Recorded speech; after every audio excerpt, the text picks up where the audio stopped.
Budgets, everyone touts them as the #1 budget that might work. The only problem is all three of you are going to have to change the law to get your budget passed. Right. So the big questions are, how do you do that? You know, Mr. Horner, how do you get it through the legislature? What do you think the chances are of the other two budgets making it? Well, I think the other two budgets have no potential at all. I mean, and Mark Dayton, he's staked out a ground that is so far to the left, adding 30 to 40% to the state income tax. Democrats don't support that. He would need every Democrat. He would need a handful of Republicans. And most of the Democrats, I mean, you've had Senator Bach, who chaired the tax committee in the Senate this year, said that we ought to go to a proposal much closer to mine.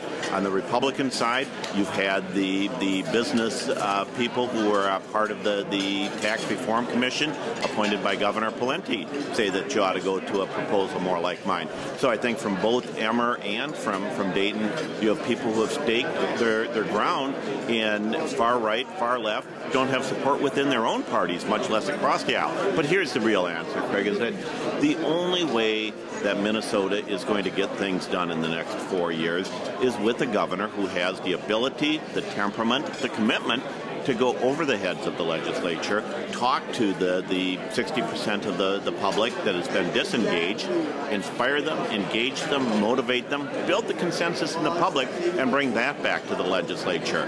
Mark Dayton doesn't have the ability. Tom Emmer doesn't have the inclination to do it. I'm the only one who's able to do that, and that's why I've had the endorsements of all the former governors, local officials, and so many newspapers all saying the same thing.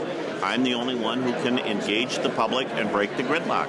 Now, today we're talking IT. Do you want to say anything about that before we get started? This seems to be really one of your issues. Well, it is. I mean, I believe that Minnesota really needs to be a state of innovation, a state of knowledge. It's exactly this kind of industry that is going to promote the jobs of the future. But to get there, we need to invest in education, we need to invest in research, both basic and applied research, and we need a tax structure that supports startup companies.